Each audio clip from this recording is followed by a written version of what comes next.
insights and some experiences, which might be, useful to you and on which you can connect. So, as was introduced when I passed out in 1989, that time we used to have in TISS only 4 specializations, as he said, urban and rural community development, which I had taken, to which there were very few applicants because it was considered as a difficult area, to work in communities. Then there were other 3 specializations: criminology and correctional administration, family and child welfare, and the last was social work administration, you know. So, you know, in those times, 29 years ago, it was last month when I had completed 29 years of my career. It was in June, we got the results in 1989.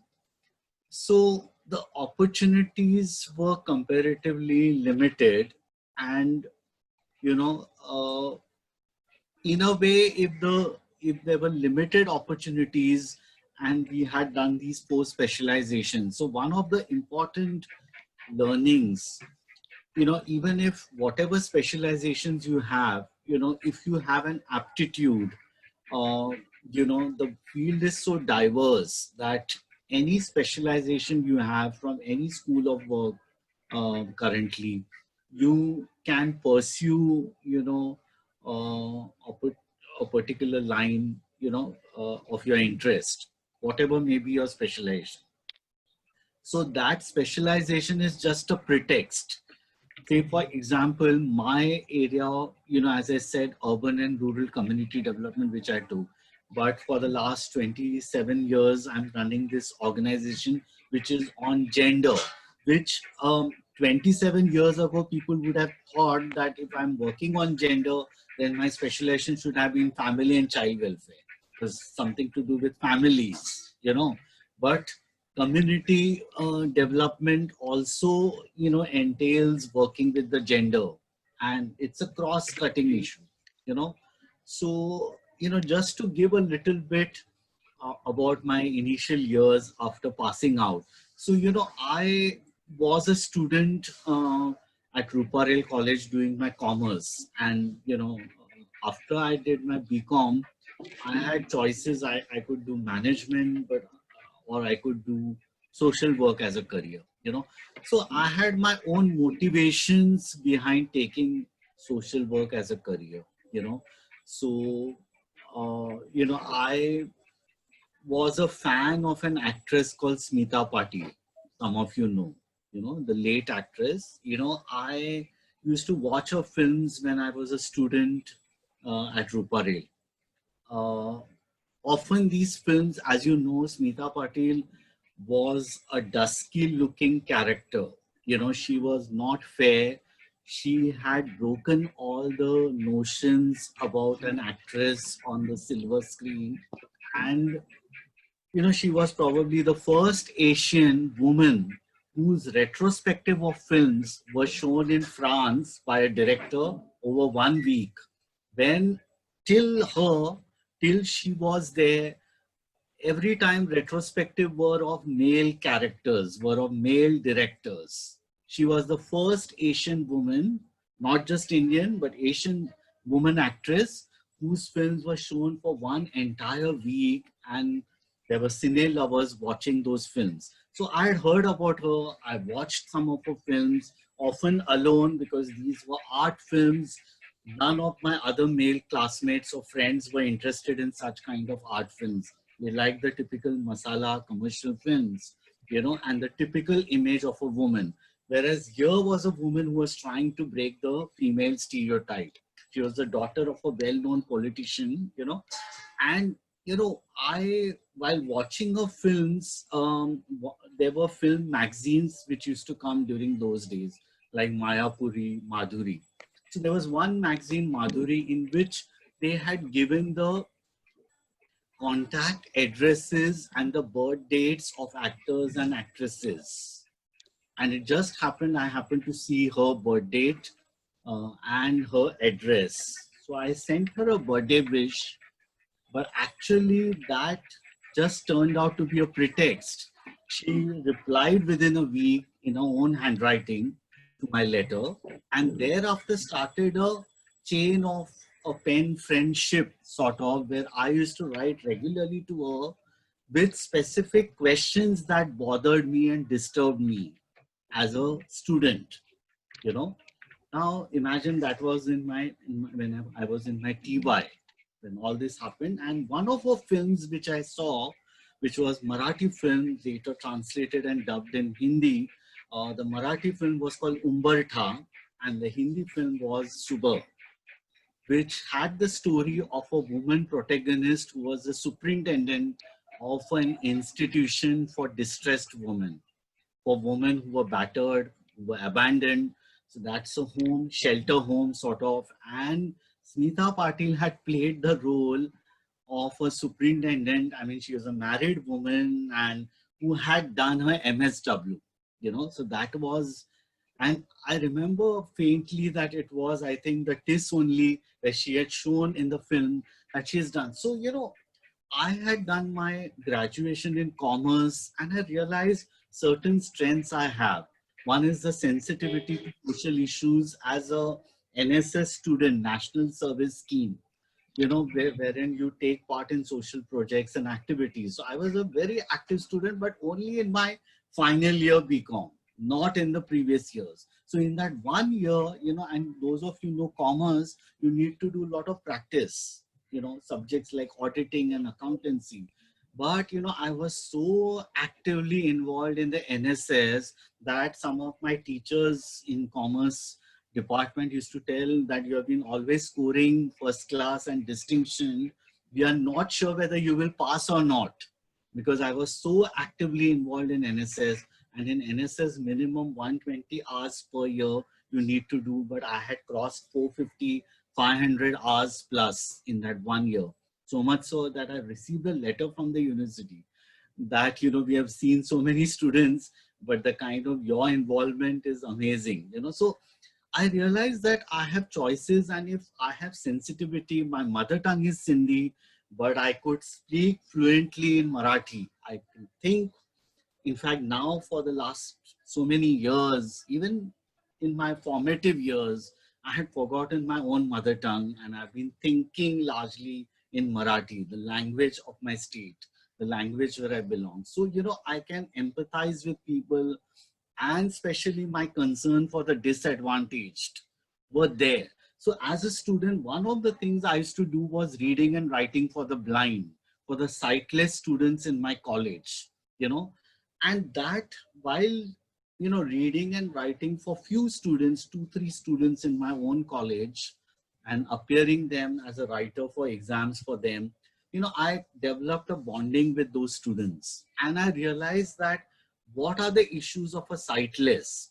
Then I said, after I do my MSW, then sometime in my life I should work for the sightless in whatever capacity. And, you know, in my case, you know, when you talk about career post your studies, you know, in those days there are several pressures from home and others, that you should get a cushy job, you should get a high figure salary job, 5 figure, and so on. So there were pressures, and I belong to a very lower middle class family where, you know, financial circumstances were difficult, you know. So when I was doing my graduation, undergraduation, we had appeared for a clerk's grade exam, for which the qualification is SSC minimum. So just to prove that we can answer objective type questions and, you know, we can appear for a competitive exam, I had appeared when I was in my undergraduate years, and the results of which came after 5 years when I had completed my MSW. So, you know, I got a letter from Mantralaya, you know, which is the state headquarters. So there was a position of a clerk in a PWD department. And imagine, I had got my master's degree in hand, but there were no opportunities, you know, the kind of opportunity I was looking for, you know. So with a lot of resistance, I took that job of a clerk at Mantralaya. You know, this is historical, that somebody who has done masters in social work and not getting the right kind of job. But for 1 month, I continued that job, and I had told my parents that if I get an alternate in the field which I want, I will leave this job. And 1 month I did the job, and immediately after 1 month, I had to leave the job. And whatever salary I had got for that 1 month, I had to surrender it back because I had not given them any notice that I'll be leaving.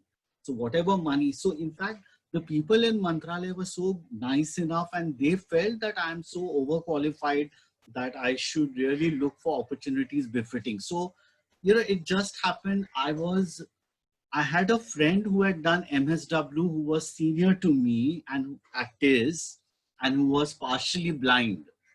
You know, his name was Raman Shankar, and he did from family and child welfare specialization. And I had befriended him and bonded with him for a long. So he told me that there is an organization, Blind Men's Association, which was the name. And some of you might be knowing that there's Blind Men's Association, Mumbai, Pune, and Ahmedabad, 3 separate organizations. This is an organization different from NAB, National Association for the Blind.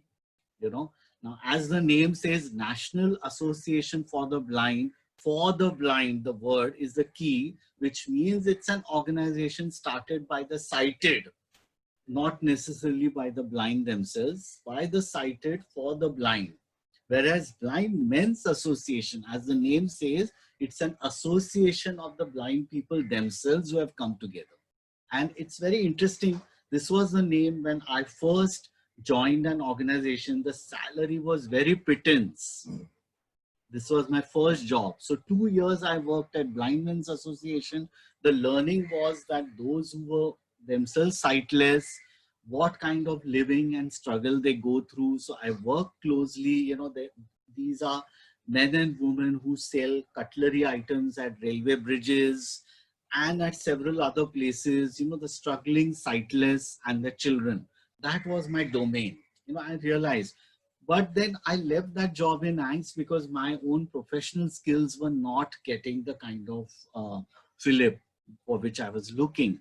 Then I joined an organization called CRY. Some of you know that CRY is a very leading organization working with deprived children. So my stance was, CRY stands for Child Relief and You. This was the old word, full form. Now the new full form is Child Rights and You, right? So some of you know that this is an organization which supports organizations that are existing and work for the rights and welfare of the several deprived children, in different parts of the country. So 3 years, I had the opportunity to work as a youth coordinator, as project support coordinator, working with youth in schools, colleges, and also at community level. That experience, again, 3 years, I had, very fulfilling, and I did my best. My potential was channelized, but thereafter, I took a plunge into a different area, which was in a company. Now this word, corporate social responsibility, CSR, which we are using today. This word was not there, 20 years ago. This is a new word, but the idea was that corporates also can do their bit, and I had to dabble into it after working with 2 NGOs earlier. So 9 years I was working at GlaxoSmithKline. Some of you might be knowing, is a pharmaceutical company. So I worked there in Mumbai head office, looking after the CSR, internal, external, and doing something innovative work, setting something very a pilot, which later on became something bigger, So I set up standards and yardsticks of working as a company, and 9 years I was working. But while I was working at CRY, there was something which had happened. There was a journalist who had given an ad in a newspaper calling for men to do something to stop wife beating. This is, I read in a newspaper in the Indian Express. This was in 1991, while I was working at CRY. So when I read that ad wanted men who believe that wives are not for battering, and if you can do something to stop violence, I was quite touched by that ad. And then because I had my own ideas that we need to work with men and boys. So in response to that ad, I replied, and along with me, some more than 200 plus other men also replied, which was very interesting that, so many 200 plus men replying to an ad saying that we don't believe in domestic violence, wife battering, and we want to do something to stop it.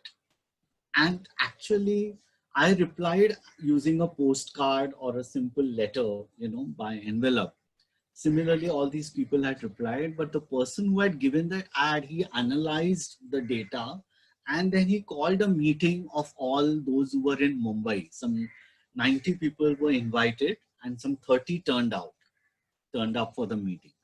And these 30 were instrumental in starting this organization called MAVA, MAVA, Men Against Violence and Abuse. So through a small ad, an organization is born. And we were not at all aware that how this organization can shape up and become today a leading organization after 27 years, after it was born. So it was a big challenging thing. And while I was working at CRY and later on working at GlaxoSmithKline, I was working for this organization as the head in all my spare time, in the evenings and on weekends and on holidays, So, and while I was working at GlaxoSmithKline and doing this work, I got appreciation from my uh, managing director of my company and all that. But the immediate boss with whom I was reporting to was quite professionally jealous in a way that this kind of work I'm doing, though I'm doing in the spare time, because my main work was with the company. So, and he had some attitudes which were negative, and because of which the environment was stifling, So I left that job also similarly to the earlier jobs in angst, with nothing in hand. I left that job. Similarly, I left Glaxo, a company which was giving me a cushy salary and comfort kind of environment. I left that in angst, and I was continuing to work with MAVA initially, without any pay or whatever, because and I realized doing some introspection that if I can shape this organization, now let us come to this organization. Some of you by the name can understand the meaning: Men Against Violence and Abuse. Violence and abuse on women, but a group of men fighting for it. Now, as you can sense, that by and large violence and abuse associated with men is by by and large seen as a trait of men, that they are supposed to be aggressive and they are supposed to be always one step ahead of women, that sort of a karta, and he has to be always a provider, protector. That image of a man we have been all grown up with. So if men have to stand up for stopping violence against women, then what does it entail? So we learn through difficult ways. So as an organization, some of you know, if you register as a society, you need 7 people to form a society. For a trust, minimum 3 people are also enough. Now, in those days, 27, 28 years ago, in Gujarat, Maharashtra, and Goa, if somebody had a choice to register a charitable organization, an NGO, they can either register as a society or a trust or a section so and so of the Indian Companies Act, through which you can make profit, but use that profit for a social cause only. So we had choices either of these. In today's time, if somebody wants to register in Maharashtra, Gujarat, and Goa, they have to register under both trust as well as society. But 29 years ago, you had a choice. So we registered as a society for which 7 people are required: the secretary, joint secretary, president, vice president, treasurer. These are the 5, and you can have 2 or 3 more additional members. So 7 people, you register as society, we registered as an organization, and that month was March 1993. So that was the year when we were formed. And since then, we have grown up as an organization steadily. And now we are a proper, established organization. So, working with men and boys to address issues of gender-based violence. I used to say that 27 years ago, we were ahead of times. And I would say now also, 27 years hence also, we are ahead of times, because this is not seen as a important aspect by many concerned. Whenever the word gender is talked by many stakeholders, it is always seen as a woman's issue.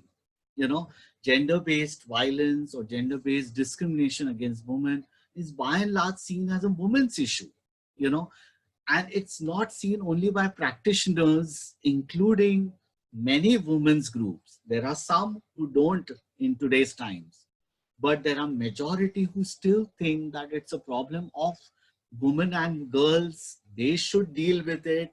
So therefore, all efforts, whether of the governments, whether funding agencies, and many civil society bodies, their focus has been empowering women, have legislation for women, and enable them to assert themselves for their rights.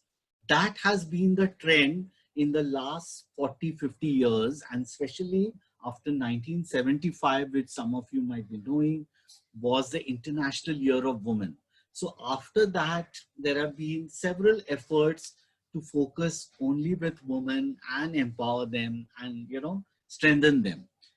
Now, this approach has been helpful, and we have seen that because of the women's movement, that today's girls and women are assertive about their rights, and you find that they are marching ahead.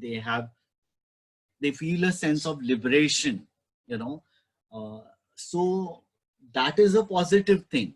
But the other part is that because this issue where men were not connected in any way, they were disconnected, and the ideas about masculinity, ideas about femininity, ideas have been about gender, men have been embedded in that patriarchal mode.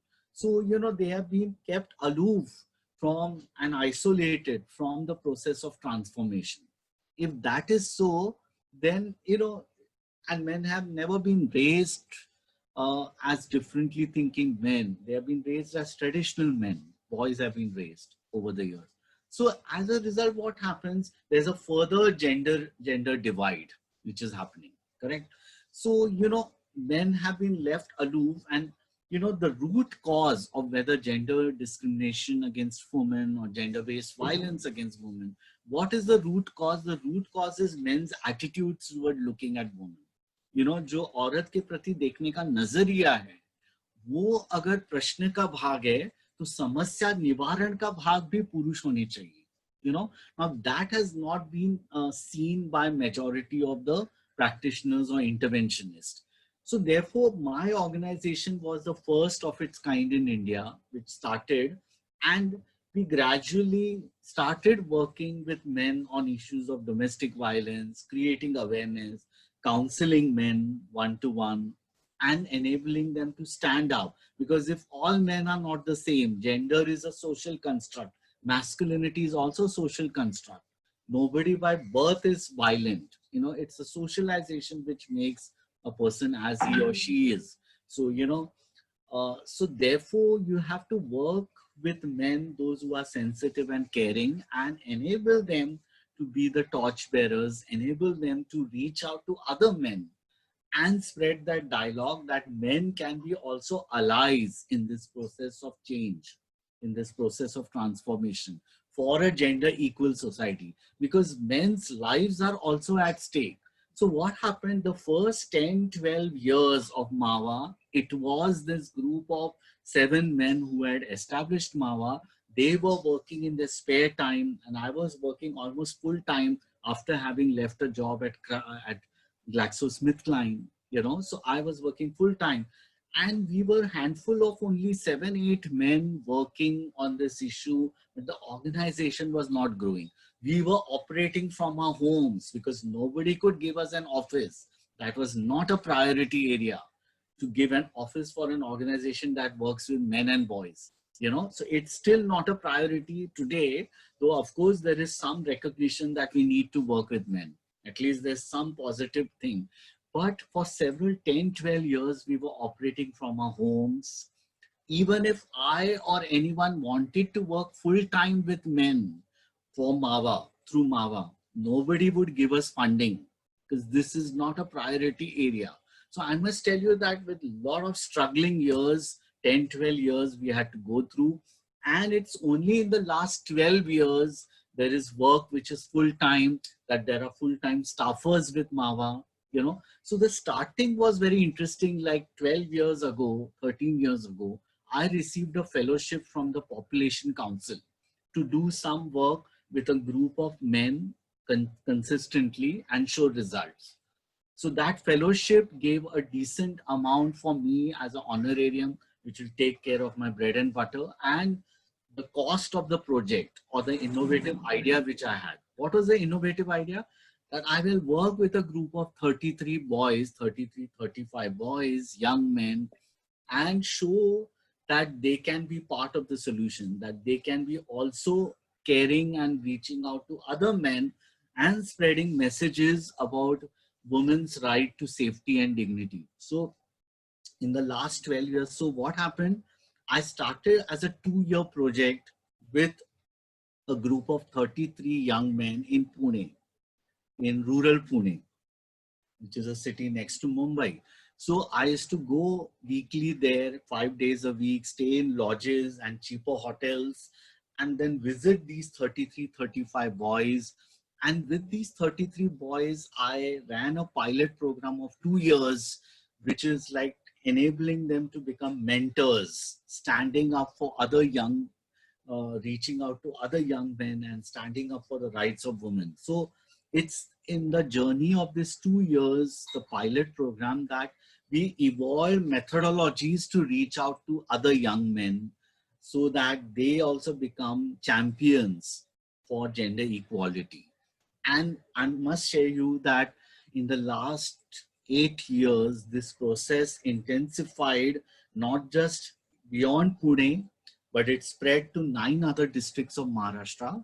And there are some 700 plus leaders, young men, who are mentors, and they have reached out to other young men, spreading messages on um, gender equality and involvement of men as partners. So, you know, there are different methodologies which have come, like workshops, then residential camps, youth meets, and street theater. Some of you might be knowing that a mechanism where youngsters will perform a street play and enthrall the onlookers and have a dialogue.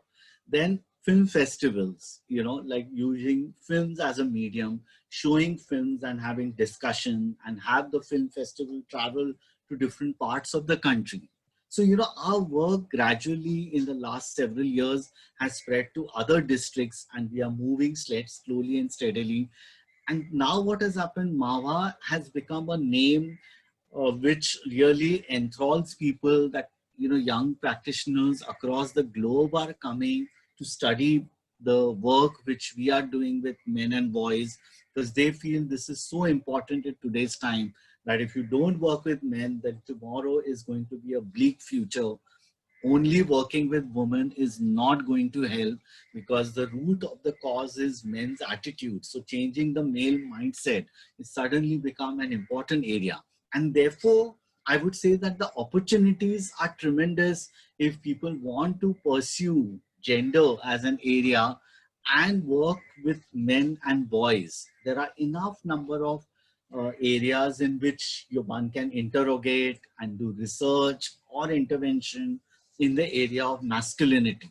You know, toxic masculinity is a word which is now talked so much in the West and Europe, but in India, it is still an unexplored area. So I would say that, in the last 12, 13 years, with our work gradually spreading and advancing, today there are students from TISS, from other colleges of social work who come for field work and exposure and learning at MAVA. There are other women's groups which are joining hands to do work together and addressing issues on gender, but there are, of course, there are some people who have the biases and who think that this is a work only to be done with women. So, those will gradually, through your work, you will demonstrate that this work is equally important, what you're doing, and in a way complement the works of others. So I think, I have shared some snippets of my work, some snapshots, and let's move to certain questions. And, I would like more of an interaction if it's possible, So let's, so as told by the organizers, that some questions we had received through the Google form, and, some of which I have answered to the questions, but there are some which I would like to respond, and there are some new set of questions which have come now. So let me go through what was being asked till now by the students.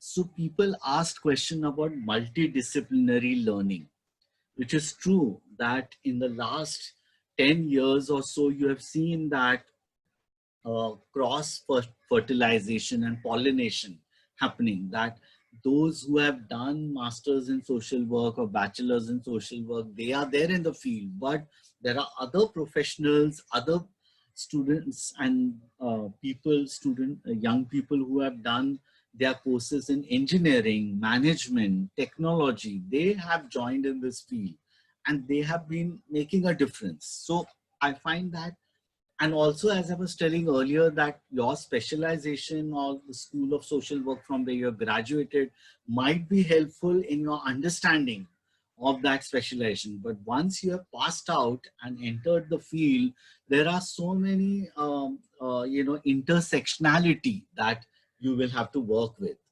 So your work is a cross-cutting. Gender is a cross-cutting work, which happens not just only in the educational field, which I've been working, but it can happen at the workplace. It can happen while working with families. If somebody is working with religion, if somebody is working at governance level, or somebody is working with media, in all these subsystems, gender is a cross-cutting thing. And in fact, intersectionality.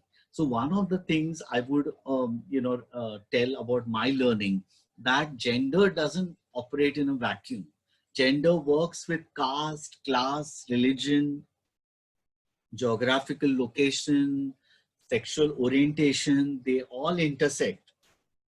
So if, for example, if while working in the field that, there is a Brahmin woman and a Dalit man. So how do you see them when you talk about gender? So a Dalit man, first, because he's a man, by virtue of being a man, he enjoys certain privileges. So you understand that. But because he's Dalit, then there are certain disadvantages. There are certain restrictions which he has. But vis-a-vis, you compare with a Brahmin woman, because she's a woman, she has disadvantage. Therefore, in terms of patriarchy, she has restrictions.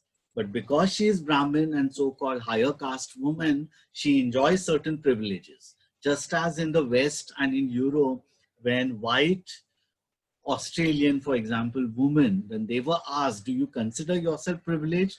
They said no, because they said they were women, So, a question was asked to a white Australian woman, when you see yourself in the mirror, whom do you see?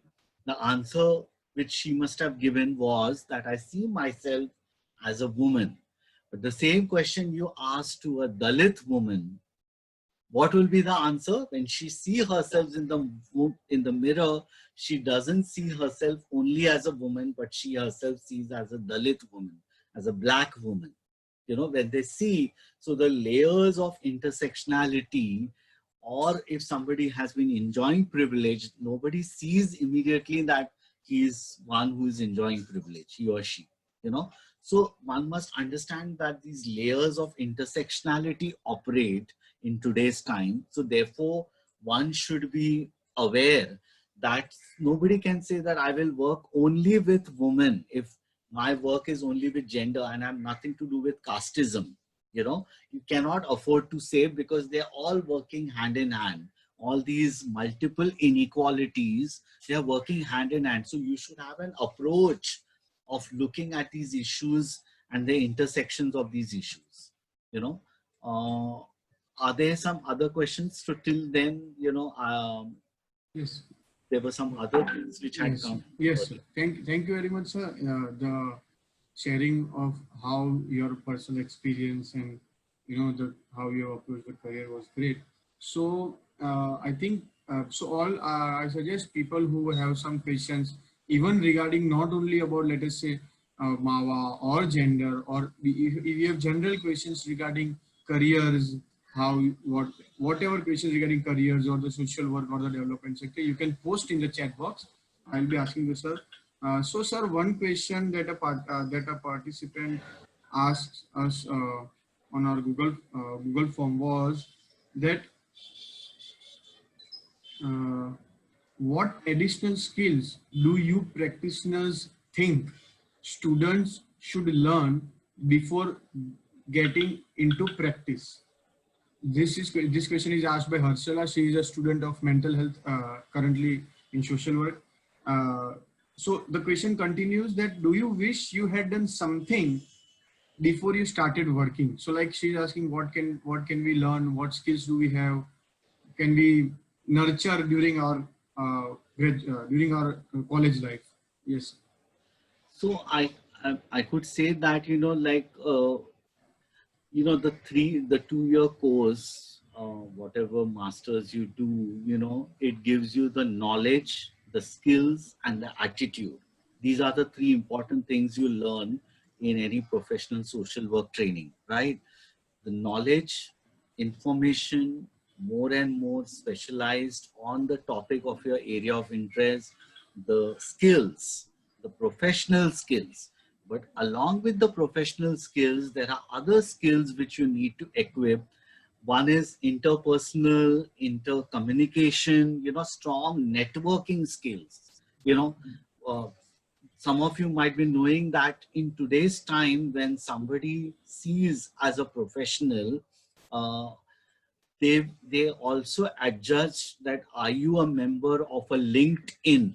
Now LinkedIn is a site where professional connections you can make. So even if you are a student, you can still become a member of a LinkedIn, you know. So you can upgrade it from time to time, add on to whatever new thing you have done, share professional related things. So the circle of professionals is at various levels, sometimes online, offline, you meet at a seminar, you meet at a conference. So one is constantly growing up of your web alliances, forging alliances with professionals and like-minded people that you should cultivate. This is a knack, you know. One of the strong things I would say about myself in the last 29 years is that I have built a rapport with professionals from different walks of life, you know, whether they are psychology, sexology, journalism, you know. Now, these are important areas which are related to your thing. How do you should have a writing skill, writing of a press release, for example. You know, if you do a program and event as a student, have you ever written a press release? There are styles of writing a press release. There are short courses. You know, I did short course in journalism, in writing, but of course it should be coupled with actual experience. So theoretical knowledge is good as a course, but along with that, you know, writing letters to the editors of a newspaper.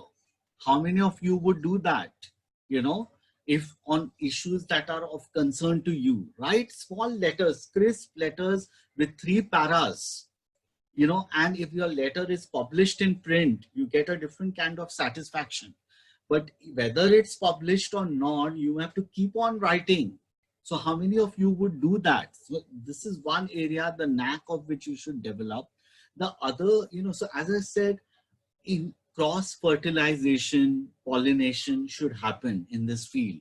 That how many people from the field of corporate sector, if from the field of NGOs, who are the people whom you look as inspiration? Have you read their biographies?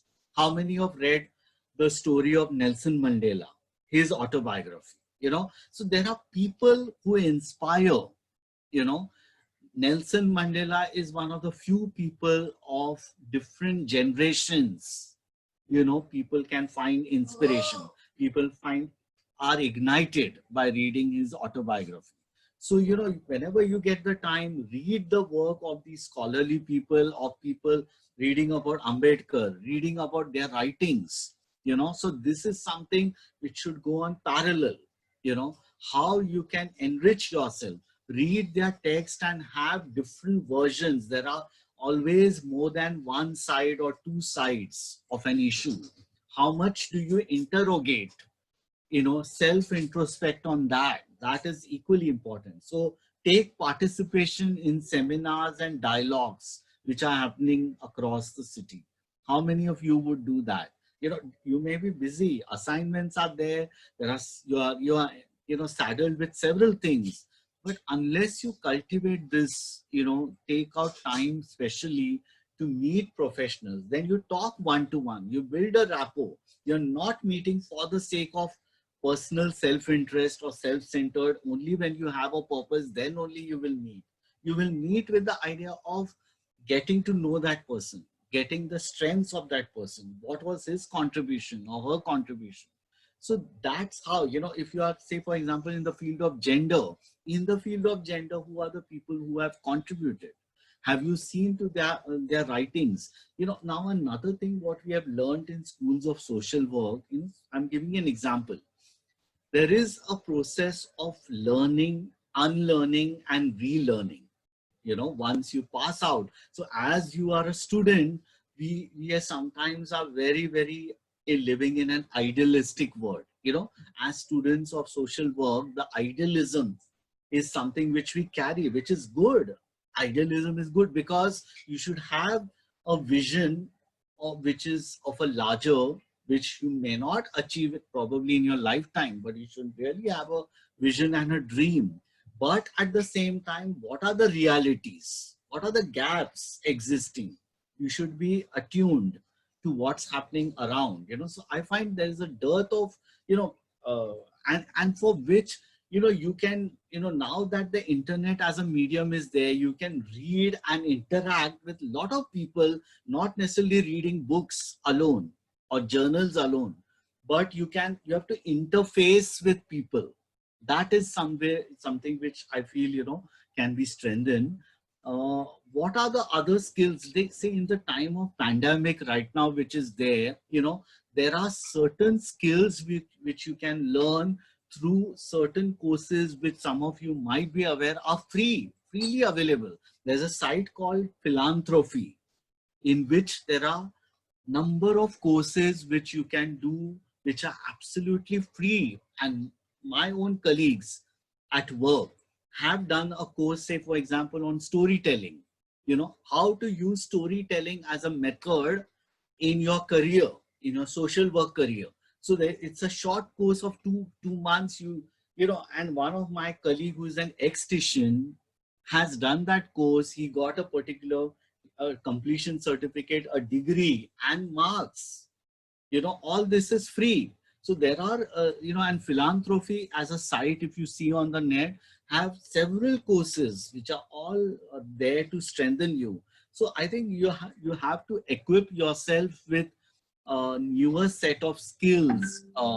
Social media, for example, we, by and large, the youths who, say, for example, WhatsApp, they are using it for the purpose of saying hi, hello, and other things.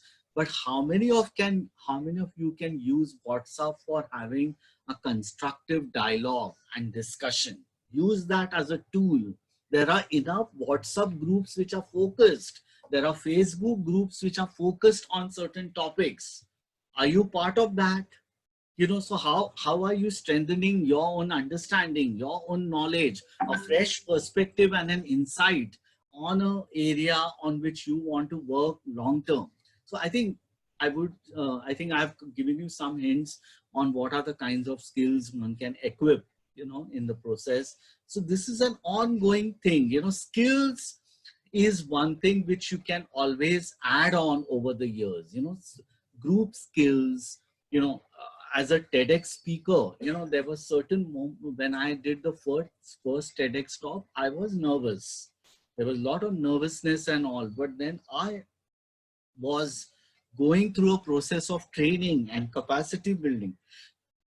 I developed certain skills. So skills can be gradually nurtured, but along with that, attitude, your own attitude towards looking at things, what you were looking 10 years back and what you're looking now. And once you enter the career after doing your masters, you will have certain attitudes, but how many of us would maintain a personal diary where you will write down, I used to tell this to my young mentees with whom I'm working, that maintain a personal diary where you will write whenever you are on a high or sometimes when you're on a low.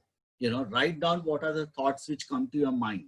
And once you read through those pages of diary after say 2 months, 3 months, and you reflect on the situation, what you had felt then earlier, and if given an opportunity, what is it the change you will bring about in yourself? How will you look at differently after you view it after 3 months, what you have written in your diary? So these are some things which you can strengthen yourself.